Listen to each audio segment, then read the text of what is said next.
Kuru namaskara puti কৃষ্ণৰ চৰণে প্ৰভু পদ পংকজ ধৰি হৃদয়ত যেন মতে বুজুকিলা ভাস্বৰ সন্মত কৃষ্ণ দয়া দেখে আমি হসদিত সন্দে বিৰচিব নৱসিদ্ধ কথা পদবন্ধে বৈকুণ্ঠৰ আশ্ৰয়কো মহাভাগৱত কেৰমতে পৃথিৱীত ভয়ন্ত বিপদ হাত দিন পুনি বুকে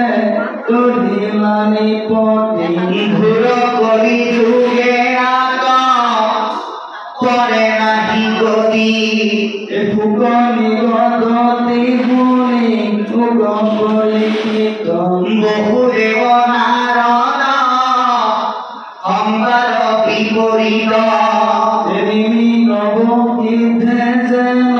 ভয়ায় পঞ্চান বহু খাব শেষ ৰাজা শুয়ো সাৱধান আৰু কৃষ্ণ এয়া হ'ল আমাৰ যুৱ প্ৰজন্মৰ অধিক সূৰ্য এতিয়া মোৰ ঈশ্বৰৰ কৃপাত আপোনালোকৰ আশীৰ্বাদ আমি বিভিন্ন ধৰণে দিব পাৰিলেও দিব নালাগে এওঁলোকক সদায় প্ৰেৰণা দিব লাগে তেওঁলোকৰ সুৰত আমি যদি গাব পাৰোঁ তেওঁলোকে প্ৰেৰণা পায় সেইকাৰণে মই তেখেতক আৰম্ভ কৰি দিছোঁ এইটো আমি অকলে পাৰ কৰিব কিন্তু আমাৰ কথা হ'ল সকলোৱে যেতিয়া সমন্বয়ভাৱে গোৱা যায় তেওঁলোকক ভৱিষ্যত সম্পদ হিচাপে আধ্যাত্মিক সম্পদ হিচাপে গঢ়ি নিয়াৰ ক্ষেত্ৰত ই কামত আহে গতিকে আমাৰ মাজত ভৱিষ্যতে খুব আদৰ হ'ব এয়া আমাৰ আশীৰ্বাদ আছে গতিকে আমি অকণমান তলৰ মাজলৈ আগবাঢ়িম নিমি নৱসিদ্ধ সংবাদ এইটো হৈছে গুৰুজনাই ভাগৱতৰ পিছত সংযোগ কৰা এটা উপ আখ্যান এতিয়া আপুনি আমি নিমিকো দেখা নাই সিদ্ধসকলকো দেখা নাই কিন্তু নিজৰ ভাৱৰ যোগেদি কাৰ্যৰ যোগেদি চিন্তাৰ যোগেদি আমি নিমি আৰু নৱসিদ্ধ সৃষ্টি কৰিব লাগিব সেইখিনি আমি বাৰু পাতিম লাহে লাহে এতিয়া মংগলাচৰণে কোৱা কথাখিনি অকণমান আলোচনা কৰোঁ আমি আপোনালোকৰ মাজত 7 বজালৈ যে 45 মিনিট হৈছে আমি 11 বজালৈকে আলোচনা কৰিম যদি আপোনালোক থাকে আমি আপোনালোক যদি থাকে এই 7:44 হৈছে আমি 11 বজালৈকে আলোচনা কৰিম আৰু ভকত যদি উপস্থিতি কমি আছে তেতিয়া 9:30 বজালৈ শেষ কৰিম কৃষ্ণ এতিয়া পদে পদে জয় জয় কৃষ্ণ কৃপা ময় মহেশ্বৰ জয় বুলি কিন্তু যদু মধুৰ নাম ভোলা তাৰ নাম কোৱা নাই ব্ৰহ্মা শিৱ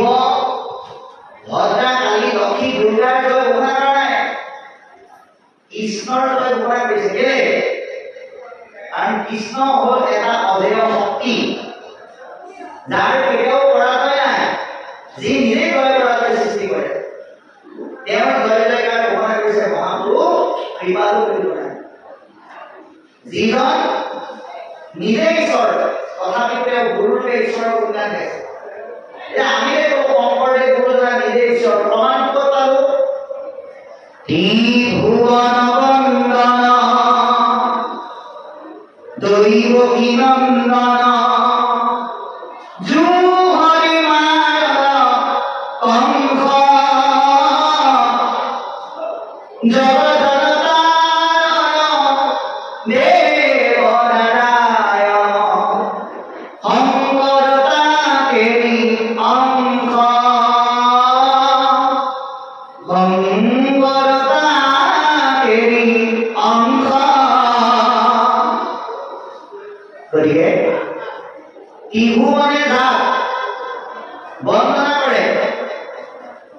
যি দৈৱকী গৰ্ভৰ নন্দৰ পালিব সেইজনে শংকৰৰূপে আমাৰ ঘৰলৈ আহি ঈশ্বৰৰ পৰিচয় কৰাই দিছে আমাৰ ওচৰত। আৰু কি বুলি কৈছে তেওঁ? কৃপাময় বুলি কৈছে। ভগৱন্তৰ ওচৰত তিনিখন সাগৰ আছে। এই তিনিখন সাগৰত মণিমুক্তাবিলাক আপুনি আমি ভাগৱতৰ যদি আমাৰ হৃদয়লৈ ল'ব লাগে। এই সাগৰ তিনিখনৰ নাম কি কি? এখন সাগৰৰ নাম হ'ল কৃপাৰ সাগৰ, তেওঁ আমাক সকলোকে কৃপা কৰে। এখন সাগৰৰ নাম হ'ল দয়াৰ সাগৰ, তেওঁ আমাক সকলোকে দয়া কৰে। এখন সাগৰৰ নাম হ'ল কৰুণা সাগৰ। এই কৃপা, দয়া আৰু কৰুণাৰ মাধ্যমেৰে সাগৰ সদৃশ কৃপা তেওঁ আমাক কৰি আছে, যাৰ কাৰণে আমাৰ ইন্দ্ৰিয়বিলাকে শক্তি পাই ধুনীয়াকৈ নিজৰ নিজৰ কাম কৰি থাকিব পাৰিছে। কিন্তু আপুনি এটা কথা ভাবিব লাগে, আমাৰ বহুতে কয় যে ঈশ্বৰৰ নাম আমি কিয় ল'ব লাগে বা নালাগে তাৰ যুক্তিযুক্ততা বিচাৰি থাকে। আপুনি এটা কথা চাওক, ৰাতি সূৰ্যটো লুকাই যোৱাৰ কাৰণে আপুনি লাইটৰ পোহৰ লোৱাৰ কাৰণে মাহত ৩-৪ টকা ধৰি ১০-১৫,০০০ টকা বিল দিব লাগে। কিন্তু ৰাতিপুৱা যেতিয়া সূৰ্যদেৱে পৃথিৱীক পোহৰ দিছে, তাৰ বিনিময়ত আপুনি ভগৱন্তলৈ কিবা পইচা পঠিয়াব লগা হৈছে? হৈছে নেকি? নাই লাগিব, নিশ্চয় নাই। কিন্তু ইলেক্ট্ৰিচিটিটো আমি বিলেই দিব লগা হৈছে। তুলনাটো চাওক। আৰু এটা কথা কওঁ, আপোনালোকে যে খাবৰ কাৰণে খাদ্য ৰান্ধো, তাৰ কাৰণে আমি কি কৰোঁ? গেছ ভৰাব লাগে, চিলিণ্ডাৰ কিমান দাম এতিয়া। কিন্তু আমি যে দৈনন্দিন উশাহ নিশাহ ল'বৰ কাৰণে অক্সিজেন ব্যৱহাৰ কৰোঁ, এয়া ভগৱন্তই যে প্ৰকৃতিৰ সহায়ত আমাক বিনামূলীয়াকৈ দিছে, আমি পইচা দিব লগা হৈছে নেকি? নাই। আমি সূৰ্যৰ পোহৰ বিনামূলীয়াকৈ পাই আছো, কৃপাটো কাৰ? ভগৱন্ত। আমি নিৰ্মল অক্সিজেন পাই আছো, কৃপাটো কাৰ? ভগৱন্ত। ইমানখিনি কৃপা তেওঁ আমাৰ কাৰণে কৰি আছে। আপুনি টোপনি পেলাল, কিন্তু টোপনি গৈ আছে যদি আপোনাৰ উশাহ নিশাহ নোহোৱাকৈ পাই থকা। ইমানখিনি কৃপা তেওঁ আমাক কৰি থকাৰ পিছত আমাৰ তেওঁৰ নাম ল'বলৈ যদি সময় নাই বুলি কওঁ, তেতিয়াহ'লে আমি দুৰ্ভগীয়া। সেইকাৰণে কৈছে তেওঁ মহেশ্বৰ, আমি এতিয়া মহেশ্বৰ মানে সেই ভস্ম দুটা বিভূতি দৰ্শনকে ভাবোঁ, কিন্তু মহেশ্বৰ পৰম ভগৱন্ত। সংসাৰৰ সুবিধাৰ কাৰণে পৰম ভগৱন্তই শিৱক নিজৰ নাম তুলি পেলাই মাতিছিল মহেশ্বৰ বুলি। তেতিয়া পাই মহেশ্বৰ। মহেশ্বৰ মানে হ'ল মহান আত্মাৰ গৰাকী, যাৰ মহানতাই আপোনাক আমাক মহান হোৱাত সহায় কৰে। মহাযুগ ঈশ্বৰ মহেশ্বৰ। গতিকে তেওঁৰ আজ্ঞা কোনে পালন কৰে? সৃষ্টিকৰ্তা ব্ৰহ্মাই পালন কৰিছে, পালনকৰ্তা বিষ্ণুৱে পালন কৰিছে, সংহাৰকৰ্তা শিৱই পালন কৰিছে। তেওঁলোকক সৃষ্টি স্থিতি প্ৰলয়ৰ ৩টা ডিপাৰ্টমেণ্ট ভগৱন্তই দায়িত্ব হিচাপে দি দিয়া তেওঁলোকে পালন কৰি আছে। কথা হ'ল, ভগৱন্তৰ আজ্ঞা যদি ব্ৰহ্মা বিষ্ণু মহেশ্বৰকে আদি কৰি দেৱতাসকলে পালন কৰে, আপুনি আমি পালন কৰিব লাগে নে নালাগে? নিশ্চয় লাগে। আপুনি আমি পালন কৰিব লাগে, ক'ত পালন কৰিম? ব্ৰহ্মা বিষ্ণু মহেশ্বৰে যদি ঈশ্বৰক সুধি পেলাই পালন কৰিলে, আপুনি আমি কাম কৰিম? আমি শুনিব লাগিব ভগৱতৰ সংগত প্ৰজ্বলিত হৈ থকা ভাগৱত। ভাগৱতে আমাক কৈ আছে কোনটো কৰিব লাগে, কোনটো কৰিব নালাগে, কি ল'ব লাগে, কি ধৰিব লাগে, কি এৰিব লাগে। এইখিনি কেৱল শুনিলেই নহ'ব, ব্যৱহাৰিক জীৱনত ব্ৰহ্মা বিষ্ণুৱে ঈশ্বৰৰ আজ্ঞা পালন কৰাৰ দৰে আপুনি আমি জীৱনত পালন কৰিব লাগে। তাৰপিছত লিখিলে কোটি কোটি ব্ৰহ্মাণ্ড স্বতন্ত্ৰ যাৰ মায়া জয় কৰা অনন্ত নিৰন্তৰ মায়া। পৰম ভগৱন্তই অকল এইখন ব্ৰহ্মাণ্ডই নহয়, ভগৱন্তক কেইখন ব্ৰহ্মাণ্ডৰ অধিকাৰী? আমাৰ সদায় গোবিন্দ গোবিন্দ গোবিন্দ গোবিন্দ গোবিন্দ ৰাম ৰামে অনন্ত কোটি ব্ৰহ্মাণ্ডৰ হৰি অধিকাৰী।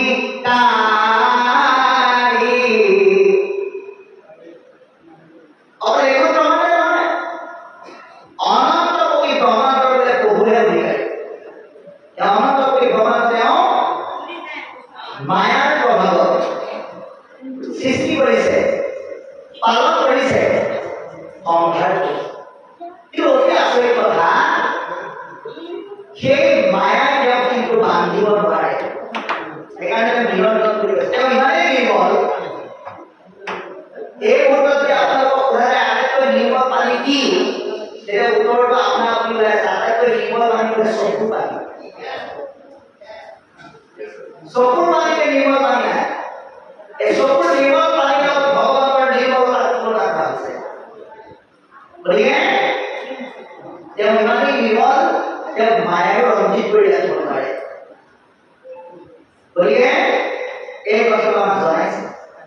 নৱমধুৰ ইকুৰামত গুণ মহাগুৰু অন্তৰৰ অন্তৰ ভকত কল্পগুৰু ভগৱন্তৰ এই ভাৰতীয় কিয় আহে আমি অৱসৰৰ কিছুমান জীৱন কৰ্ম দিলে শুনিও ইয়াৰ দ্বাৰা ঈশ্বৰৰ বিধিৰে কিয় আহে বুলি ক'লো দুষ্টক দমন কৰিবৰ কাৰণে মধুৰিত মুৰুৰিত কংস ৰাৱণকে ধৰি দৈত্যবিলাকক সংস্কাৰ কৰি তেওঁ দমন কৰিছে আপুনি আমি নামঘৰতে সেইকাৰণে আহিব লাগে যে আপোনাৰ আমাৰ দেহ মন আৰু জীৱনত প্ৰভাৱ পেলোৱা আপুনি দৈত্যৰ যিবিলাক ঋতু আছে বিশেষকৈ তিনিটা ঋতুৱে আপোনাৰ আমাৰ বিপদত পেলাব কি ঋতু আৰু মহাপুৰুষে ঘোষণা কৰিছে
কৃষ্ণৰ আদেশে আমি ধৰ্ম নিৰ্বাচনে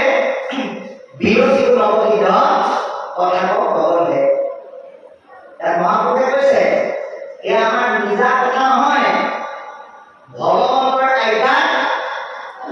তেওঁৰ আদেশত জনকল্যাণৰ কাৰণে আমি এই বিষয়বস্তু নৱসিদ্ধ সংবাদ ৰূপে আমি বিশ্লেষণ কৰিছো গতিকে উপনিষদে কৰিব পৰীক্ষিত বহুদেৱ সংবাদ বহুদেৱ নাৰদ সংবাদৰ বিপৰীত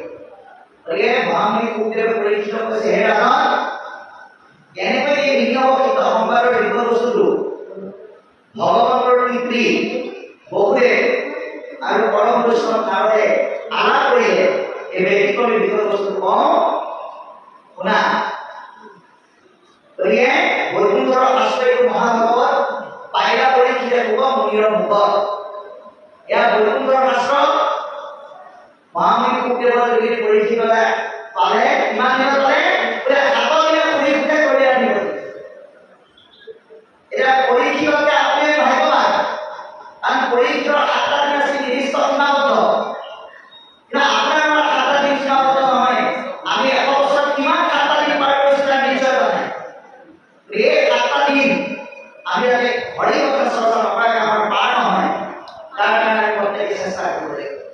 মেঘাচক্ৰ ভাৱে আপোনাৰ কোনোবাই কয় যে আমি ভাগৱত পাতিলো কিন্তু প্ৰথম 3টা দিন বৰষুণ দিলে এইটো এটা অমংগল নেকি বুলি কোনোবাই ভাবে ভাগৱত আছে ভুল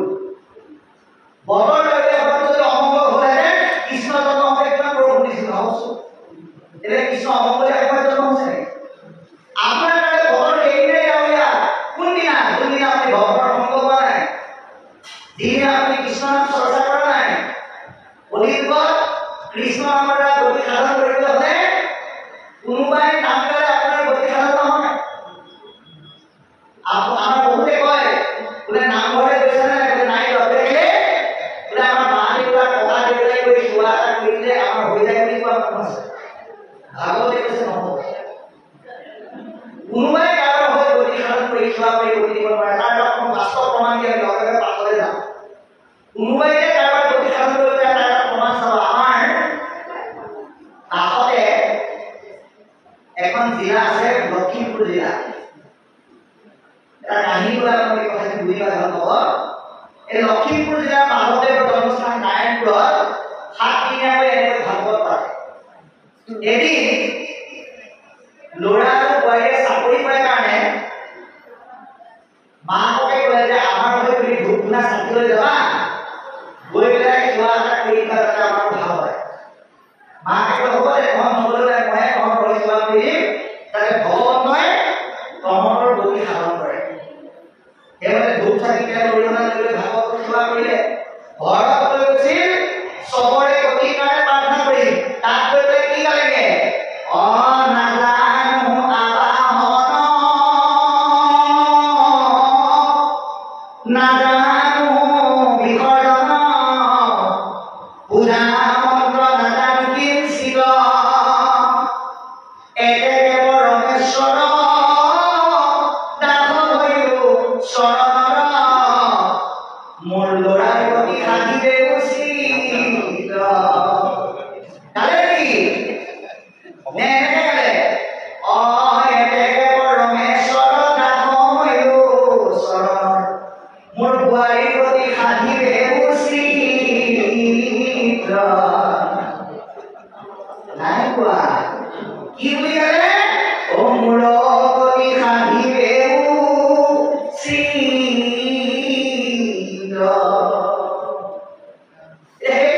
কোনোবাই কাৰোবাৰ গতি সাধনৰ কাৰণে ভগৱানক প্ৰাৰ্থনা কৰিলে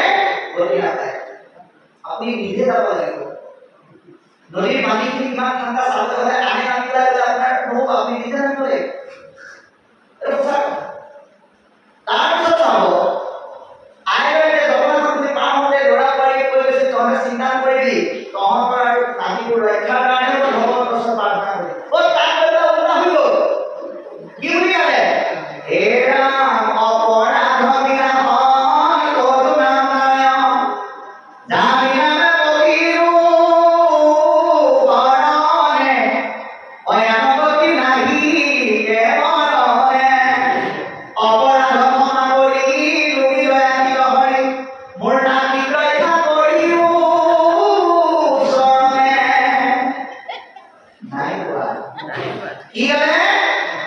মোৰ ল'ৰা ৰক্ষা কৰিও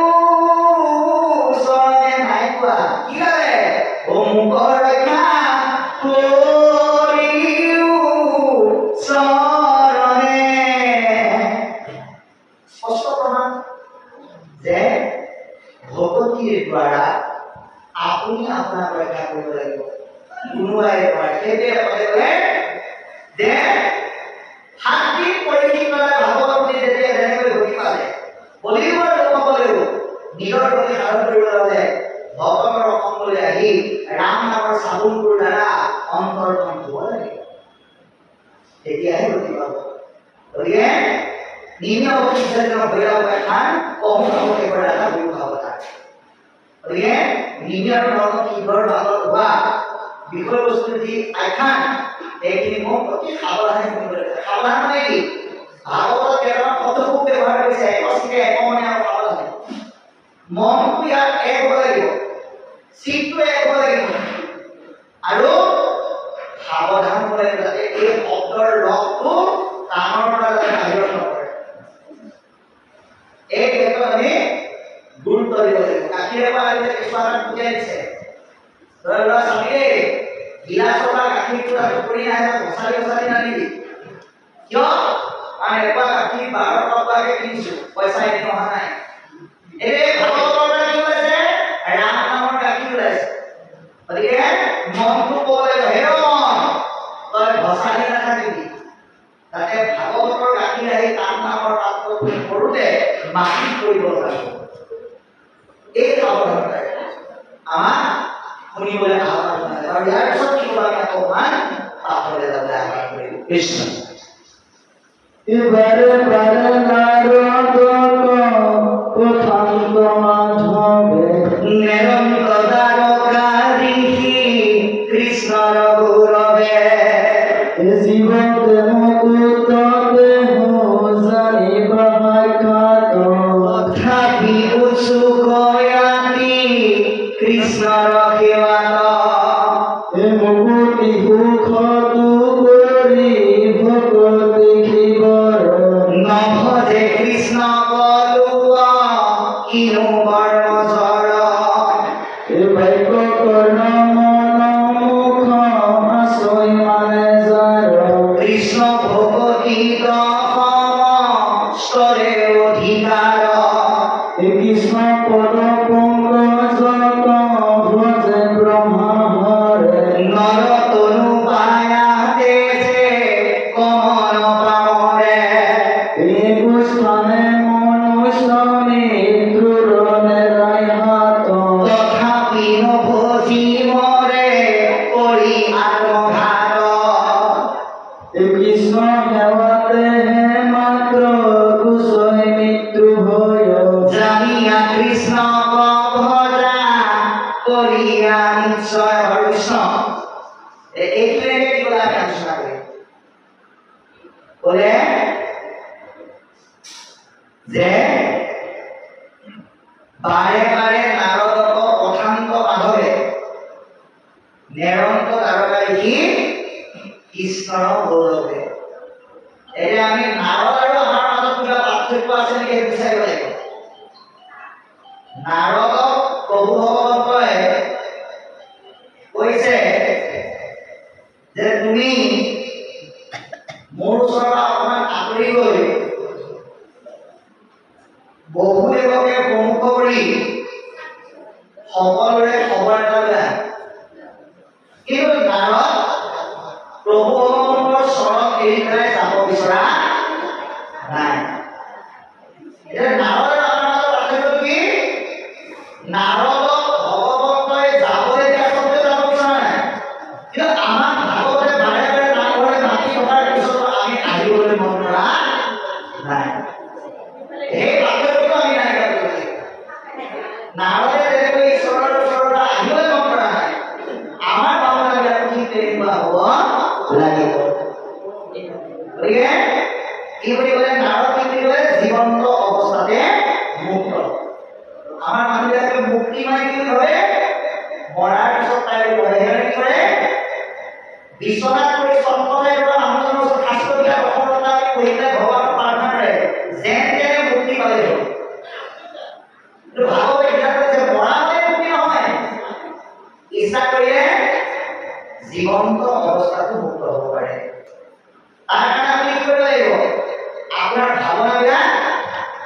হৰিময় হ'ব লাগে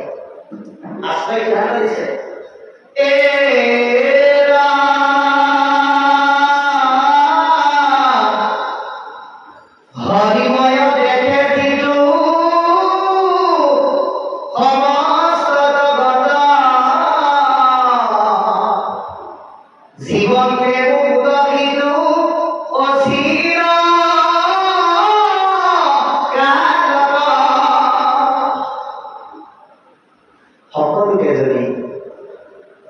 ঈশ্বৰৰ ভাৱৰে চাব পাৰে মুক্তিটো মৰাৰ সকলে বাচা নালাগে আৰু এতিয়া ডাঙৰ কথাবোৰ সকলোকে হৰিময় কেনেকৈ চাওঁ তাৰ কাৰণেও আমাৰ শাস্ত্ৰ ওলাই দিছে আপোনালোকে চতুৰ্থ স্কন্ধ ভাগৱতলৈ যাওক তাৰ এটা কাহিনী পাব ধ্ৰুৱ চৰিত্ৰ যিজন ধ্ৰুৱৰ দেউতাক একেজনে নিজৰ মাক আছিল দুগৰাকী এগৰাকী মীনা মাতৃ এগৰাকী বৈ মাতৃ ভাই ককাই দুটা উত্তম আৰু ধ্ৰুৱ এদিন হৰিময় ভাৱত কেনেকৈ হ'ব লাগে চবে এদিন ধ্ৰুৱই উত্তমক দেউতাকে কোলাত লৈ থকা অৱস্থাত ধ্ৰুৱৰ কম হ'ল কোলাত উঠিবলৈ গতিকে হাত মেলি যেতিয়া খাবলৈ ককাই গ'ল পুৰুষীৰ ভয়ত তেওঁ উত্তান কৰাত ৰজাই চকুলৈকে নাচালে লগে লগে পুৰুষীয়ে মাত লগাই পেলাই চত্ব দিলে বোপা যিহেতুকে তই দুৰ্ভাগাৰ বৰ্ধে জন্ম পাইলি কি কাৰণে পিতৃৰকো লাগত নপাইলি তই সতীৰ গৰ্ভত জন্মগ্ৰহণ কৰি পেলাই তোৰ দেউতাৰ পৰা ধৰিবলৈ অহা ইচ্ছা তই মোৰ কামত পূৰা কৰিব নোৱাৰিলি যদি তই সঁচাকৈ মোৰ দেউতাৰ পৰা ধৰিব বিচাৰ মই এটা চৰ্ত দিছোঁ তই ঈশ্বৰৰ নাম লৈ পেলাই এবাৰ মৰ তাৰপিছত মোৰ গৰ্ভত জন্মগ্ৰহণ কৰোঁতে যেতিয়া দেউতাৰ পৰা ধৰিব পাৰিবি আকাশখন মূৰত ভাঙি পৰিলে যেনেকুৱা হয় ধ্ৰুৱৰ অন্তৰত তেনেকুৱাকৈ ধৰি গ'ল ইমানেই দুখ পালে মাকক গৈ একো ক'ব নোৱাৰিলে লগৰীয়াৰ মুখে উনীতিয়ে যেতিয়া কথাখিনি শুনিলে আমাৰ আইসকলৰ কুনীতি সম্পন্ন হ'ব লাগে সেইকাৰণে শুনাৰ পিছত কিন্তু উনীতিয়ে সতীয়ে পুৰুষীৰ লগত কাজিয়া কৰিবলৈ যোৱা নাই ধ্ৰুৱ কি বুলি কৈছে আজিকালি মাতৃভাষাতে লগত লৈ পেলাই বলচোন বল তাৰ যেনেকৈ অধিকাৰ আছে পুৰুষে অধিকাৰ আছে বল যদি কেনেবাকৈ নিদিয়ে তেতিয়াহ'লে পিছফালে ওলমি থকা দীঘল চুৰি এডাল নাথাকিব বুলি ক'লে কিন্তু সেই কোৱা নাই কি বুলি কৈছে বাবা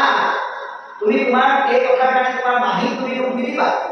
কাৰণ আজি তোমাৰ মাহীয়ে তোমাক এনেকুৱা এটা উপায় দিছে যিটো আজিলৈকে মই তোমাক দিয়া নাই কি দিলে হৰি বুজিবৰ কাৰণে উপায় দিছে গতিকে তুমি সেইটো কৰ্ম কৰা বেয়া ভাললৈ ৰূপান্তৰ কৰি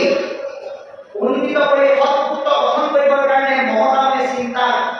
যি মাতি আগবঢ়াবকে শুনি আৰু সেই ভাৱনাবিলাক যিসকল সন্তানে গ্ৰহণ কৰিব সেয়াই হৈছে হৰিময় ভাৱনা সেই ভাৱনা জীৱনৰ ব্ৰত হিচাপে যেতিয়ালৈ পালন কৰিব তেওঁ মুক্তি পাবৰ কাৰণে কেতিয়াও মৰাৰ সময় বাট চাব নালাগে ইয়াৰ প্ৰমাণ এতিয়া পাঠে আমাক কাৰ যোগে দিলে নাৰদৰ যোগে দিলে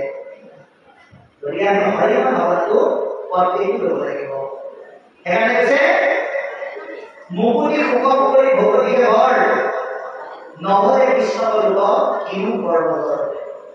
ভগতে আশাৰো ভক্তি নকৰে মুকুতি বিচাৰি ভগতে কেতিয়াও ভক্তি নকৰে কিন্তু ভগৱানৰ ইমানেই বেয়াটো মুকুতি নিবিচাৰিলেও ভগৱানৰ মুক্তিটো খুব যাচি দিয়ে বুলি কৈছে যাচি পেলাই দিয়ে গতিকে আমি নিস্বাৰ্থভাৱে পৰম ভগৱন্তক ভক্তি কৰিব পৰা প্ৰণালীটো দিশবাৰ পিছতো যদি আমি নভজো তেতিয়াহ'লে কৰ্মবন্ধনৰ দৰকাৰত আমি কৰি আছো বুলি ভাবিব লাগিব কাৰণ আমাক কেইটামান বস্তু দিছে কি ইয়াত কৈ কৈছে যে বাক্য কৰ্ম মনোমোহা আছে মানে যাৰ কৃষ্ণ ভগৱতীক সহজ কৰে যোগাৰ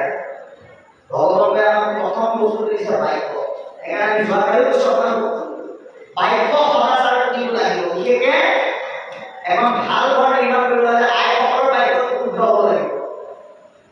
এই আপোনালোকে এগৰাকী মাতৃৰ লগত চিনাকি কৰি দিম যিগৰাকী মাতৃয়ে নিজৰ ল'ৰাটোক ৰাতিপুৱা জগাওঁতে ইমান সুন্দৰ বাক্য প্ৰয়োগ কৰিছে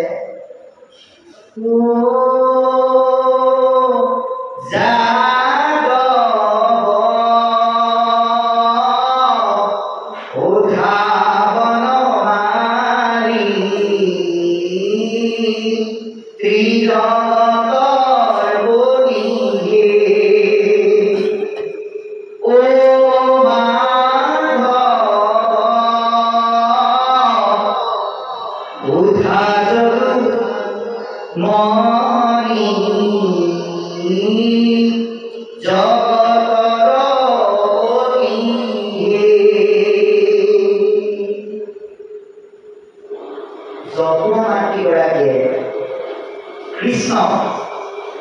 জগাবৰ কাৰণে ব্যৱহাৰ কৰা শৈলী এই সাংকেতিক চিহ্ন ব্যৱহাৰ কৰিছে হে যাদৱ হে বৰ্ণালী হে জন্মনী উঠা তুমি উঠা ৰাতিপুৱা কৃষ্ণ যেনেকৈ কয় গাই নামৰি যাব সিফালে মোকে শুইছে যতে আকৌ বোলে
আমি নবজি মৰে কৰি আত্মঘাত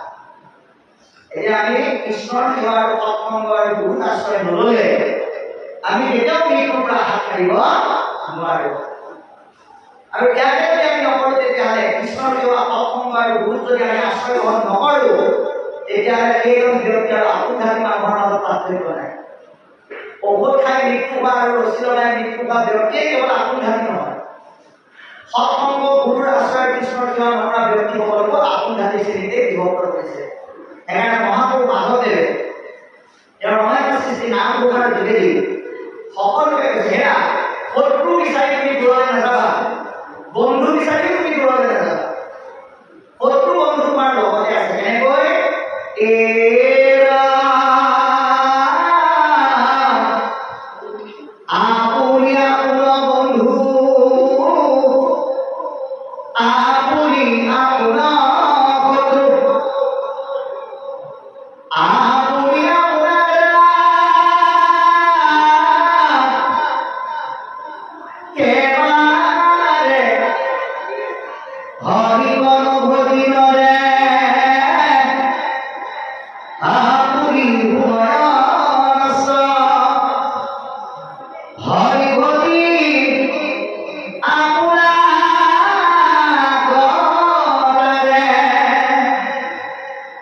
গতিকে আমি নিজে নিজৰ বস্তু কেতিয়া হওঁ যেতিয়া হৰিভজনী সৎসংগ লওঁ বন্ধু কেতিয়া হওঁ যেতিয়া আজিৰ সৎসংগ হৰিভজনৰ অভ্যাস কৰি গুৰুৰ আশ্ৰয়ৰ মহিমা সংগীতৰ জ্ঞান উপলব্ধি কৰিছোঁ এই কথা আমাক জনাইছে গতিকে এতিয়া কি বোলে কৃষ্ণ কেৱল একেমাত্ৰ গুচে মৃত্যুৰ হয় জানা কৃষ্ণ ভজা কৰিয়া নিশ্চয় ভগৱৰ সংগ কৃষ্ণৰ সেৱাই আমাৰ দেহ মনৰ পৰা মৃত্যুৰ শংকা নাইকিয়া কৰে এই কথা জানি ভগৱন্তক ধৰিবলৈ নিশ্চিতভাৱে আহ্বান জনায় ইয়াৰ পিছত কি ক'ব বিচাৰ দিনে গণাৰত গৈলা বসুদেৱ ঘৰে দেখি বসুদেৱে প্ৰাঙ্গ উধিলা সাদৰে কৰিলা প্ৰণাম পাছে আখনে পঠাই বুলিলা বিনয় বাক্য নাৰদ কসাই পিতৃ মাতৃ আখিলে পুত্ৰৰ যেন সুখ অন্ত আগমনত দুখীৰ বুঝে দুখ সেই মতে ভগৱন্ত যুগমনে সমস্তৰে কুশল ভুৱয়লক্ষণে দেৱতাৰ কৰি শ্ৰেষ্ঠ সুন্দৰ সাধুজন সাধু ভন্তে সৰ্বসুখ ভুৱে অনুক্ষণ আছয় সুখ দুখ দুই দেৱক পূজনে কেৱলে সুখ মাত্ৰ এই সাধুজনে পূজা অনুৰূপে দেৱতা দেই ফল অনন্ত কৰোণা মাত্ৰ ভকত সকল তোমাৰ সঠিক যাৰা কৃষ্ণৰ মন আহংকাৰ কেহি মতে ভুৱে আচৰণ ভৈলো ভোগী তাত যদি দেখি মহাশয় তথাপিতো কুচু ভাগৱত ধৰ্মচয় পৰম শ্ৰদ্ধায়ে যাক শুনিলে মাত্ৰকে দুৰ্ঘুৰ সংসাৰ দুখ তৰে সৰ্বলোকে বাৰু কৃষ্ণ এইখিনিলৈকে আমাক কোৱা কথাখিনি আমি আকৌ আলোচনা কৰিম অতি সুন্দৰকৈ ক'লে যে দিনেখন নাৰদ বোলা বসুদেৱ ঘৰে দেখি বসুদেৱে নাম উজিলা সাগৰে এদিন বাৰে বাৰে কৈ থকাৰ পিছত বসুদেৱৰ ঘৰলৈ নাৰদ গ'ল আৰু যোৱাৰ লগে লগে বসুদেৱে নাৰদক অতি আদৰেৰে আদৰণি জনাইছে এতিয়া কলিযুগৰ প্ৰেক্ষাপটত যদি কেনেবাকৈ কৃষ্ণ নামৰ ঘৰত জন্ম হ'লেহেঁতেন বহুতেই ভাবে হাজাৰ মই কৃষ্ণক জন্ম দিছোঁ গতিকে নাৰদ আহি বুলিয়ে মই সেৱা কৰিবলৈ যাম মই কৃষ্ণৰ বাবে হৈ আৰু পঠিয়াই দিলে কিন্তু বসুদেৱে স্বয়ং ভগৱন্তৰ পিতৃ হৈও অহংকাৰ নাই কৰা ভগৱতৰ পদধূলি ল'ব পৰাৰ যিমান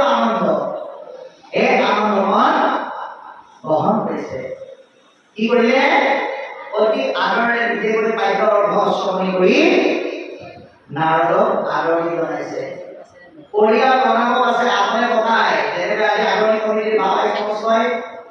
ভকতক মাটি পাতি আমন্ত্ৰণ কৰি আনি সুন্দৰকৈ বহুৱাইছে এইটো কেৱল আনুষ্ঠানিকতা কৰিলেই নহ'ব সাতদিন ভাগৱত পাতি দূৰৰ পৰা দেখা ভকতসকলক কৃষ্ণ বা কৃষ্ণ আহি সেৱা কৰাৰ পিছত অনুষ্ঠান শেষ হোৱাৰ পিছত যদি কিবা কাৰণত হয় ঘৰৰ মূল মানুহজন নাথাকিবও পাৰে আপোনাৰ ঘৰলৈ যদি কিবা ভকত এজন আহিল বোলে দেউতাৰ ঘৰত আছে নাই বোলে নাই নহয় ক'লৈ গ'ল বোলে কেৰি গ'ল নাজানো কিমান সময় আহে বোলে তাত নাজানো তেতিয়াহ'লে মই যে কি কৰোঁ আপুনি গ'লেও তাক বহিও ক'ব বুজি যদি বাৰাণ্ডাৰ গ্ৰিলৰ তলাটো মাৰি পেলাই ভিতৰত সোমাই যাওঁ বোলে দেউতাৰ ঘৰত আছে নে নাই বোলে নাই ক'লৈ গৈছে বজাৰৰ ফালে গৈছে আহিব আহকচোন আমি আছো নহয় এই বুলি যি শুদ্ধ সত্য নম্ৰ আৰু মনোভাৱ বচনেৰে আগুৱাই কৰিব পাৰিব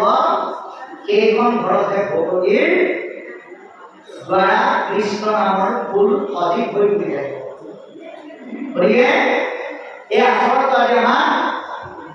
নাৰদ আৰু বসুদেৱৰ যোগেদি দেখুৱাইছে অতি সুন্দৰকৈ আদৰি আনি উপযুক্ত আসনত বহাই কেনেকৈ কৈছে বিনয়ভাৱে আমি মনলৈ কথা আহিলে বুজাই কৰিব নালাগিব আমাৰ ভাৱটো সদায় দায়িত্ব আৰু বিনয় হ'ব লাগিব কাৰণ অসমীয়া এটা কথা আছে কথাতে বতা যায় কথাতে বতা যায় এই বাক্যবিলাক বিনয় হ'ব লাগিব আপোনাৰ বাক্য আমি সহ্য কৰিব পৰা হ'ব লাগিব যিটো এতিয়া বসুদেৱে নাৰদৰ ক্ষেত্ৰত কৰিছে গতিকে কৈছে পিতৃ মাতৃ আহিলে পুত্ৰৰ জনকো অন্ত আগমনত দুখী হৈছে দুখ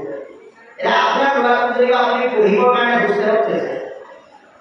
ল'ৰাটোৱে সদায় ভাবি থাকে মা দেউতাই মোক খবৰ ল'বলৈ কেতিয়া আহিব যেতিয়া ল'ৰাটোৱে মাক দেউতাকে লগ ধৰে ল'ৰাটোৱে ঢেৰ অভাৱ দেখুৱাই মোৰ কিতাপ নাই বহি নাই পইচা নাই কাপোৰ নাই ইত্যাদি ইত্যাদি আৰু মাক দেউতাকে যিমান পাৰে এই ল'ৰা ছোৱালীৰ অভাৱবিলাক পূৰ কৰিবলৈ যত্ন কৰে ঠিক তদ্ৰূপ অন্ত আগুৰ আগমনে সেৱকৰ মনৰ আত্মাযুক্ত অভাৱবিলাক ভক্তিৰ অংশই সেৱাৰ যোগেদি নাইকিয়া কৰিবলৈ যত্ন কৰে পিতৃ মাতৃৰ আৰু পুত্ৰৰ সম্বন্ধ যেনেকৈ চিৰস্থায়ী অন্ত আগুৰ আৰু সেৱকৰ সম্বন্ধ ঠিক তেনেকুৱাই এই পুনৰটো আমাক দেখুৱাইছে গতিকে যদিও নাৰদ কৈছে বসুদেৱে কি বুলি কৈছে সেইমতে ভগৱন্ত তদু আগমনে সমস্তৰে কুশল ভয় পাব মানে গতিকে যদি তুমি নাৰদ আহিছা মই কিন্তু তোমাক ভগৱন্ত বুলি ভাবিছো যেতিয়ালৈকে আপুনি ভগৱন্ত বুলি ভাবিব নোৱাৰিব তেতিয়ালৈকে কিন্তু ভগৱন্তই কৃপা কৰিব একেলগতে যদি আলহী ভগৱন্তজন আহিছে গাঁৱৰ ভগৱন্তজন আহিছে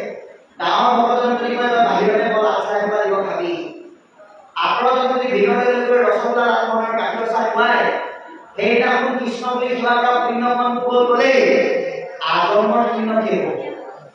সমভাৱ হ'বলৈ গৈছে গতিকে কি বুলি কৈছে বসুদেৱৰ নাৰদক তুমি যদিও নাৰদ কৰি আহিছা তুমি ভগৱতক আমি সেই দৃষ্টিৰে চাব লাগিব কাৰণ নিলৈ মুখত বুলি দেৱক পূজনে কেৱল মুখক মাত্ৰ দেৰি খাব আমি যদি কৃষ্ণ পাতি অন্য ধৰণৰ দেৱ দেৱতাক পূজো সুখ নাপাওঁ বুলি মানে সুখটো পাব কিন্তু সেই সুখ এসময়ত নাইকিয়া হৈ যাব তাৰ বিপৰীতে দুখ পাব কিন্তু কৃষ্ণ দেৱতাক যদি সৎসংগৰ দ্বাৰা ভাগৱতৰ যোগেদি বা জ্ঞানৰ দ্বাৰা ভজো তেতিয়াহ'লে তাৰ দ্বাৰা যিটো সুখ পাব সেই সুখ কেতিয়াও শেষ নহয়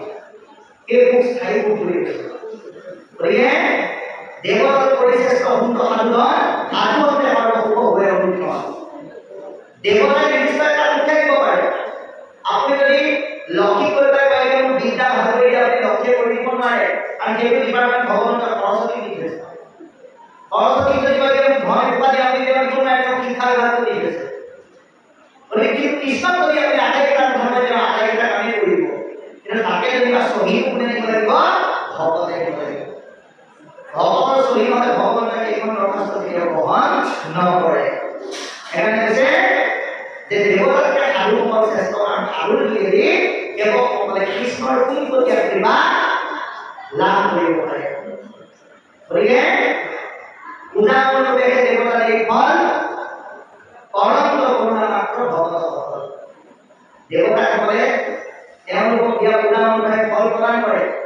দেৱতাই দিয়া ফলটো ফল বুলি কৈছে। ফল সম্পৰ্কে যে কৃষ্ণৰ দ্বাৰা পোৱা ফলটো মহাফল বুলি কৈছে। আজি আপোনালোকে সেই ফল পাই আছে। এই সাতদিনীয়া ভাগৱতৰ এই মহানুষ্ঠানত আপোনালোকে যি ৰস পান কৰিছে, ইয়াৰ যোগেদি আপোনালোকে কি পাইছে? মহাফল আছে। এই ফল আপোনালোকৰ পৰা চুৰেও চুৰ কৰি নিব নোৱাৰে, ডকাইতেও ডকাইত কৰি নিব নোৱাৰে। এই মহাফল অৰ্জনৰ কাৰণে আমি প্ৰত্যেকেই চেষ্টা কৰিব লাগিব। হৰিণু কিতাপত যদি লিখিব হয়, তথাপিতো কিছু ভাগৱত ধৰ্মচয় তোমাৰ আগমনতেই মই কিতাপটো হৈছোঁ, কিন্তু তথাপিতো অকণমান ভাগৱত ধৰ্ম সম্পৰ্কে তোমাৰ পৰা জানিব বিচাৰিছোঁ। পৰম শ্ৰদ্ধাৰে তাক শুনিলে মাত্ৰকে দুৰ্বল সংসাৰৰ ওপৰত দংশৰে হ'বলকে। গতিকে ভাগৱতলৈ আহি বোলে মাইকৰ মাত শুনি আছোঁ, নিমন্ত্ৰণ পাইছোঁ কাৰণে আহিছোঁ, দেহটো মোবাইল পেলাই মনটোৱে যদি ভাবি থাকে যে এই চাৰে 8 বজাৰ লগে লগে টিভিত কোনখন চিৰিয়েল দিছে, ক'ত কি হৈ আছে, এনে যদি ভাবি কেৱল দেহটোৱে কেৱল নিমন্ত্ৰণ ৰক্ষা কৰিবৰ কাৰণে বহিছে, তেতিয়াহ'লে কিন্তু কামত নাহিব, শ্ৰদ্ধাও লাগিব। ইয়াতে আহি এই ভাগৱতৰ মধুৰ ৰসৰ কিবা এটা ফল হিৰৈ নামৰ পাত্ৰটো বান্ধি লৈ যাব লাগিব, যাতে এয়া মনটোলৈ উলিয়াই লৈ খাব পাৰি। এই সিদ্ধান্তটো আমাক দিছে। ভাগৱতৰ মহাফলে দুখময় সংসাৰৰ তৰণৰ পথটো প্ৰশ্ন কৰে। ইয়াৰ পিছত কি হ'ব আমি চাম।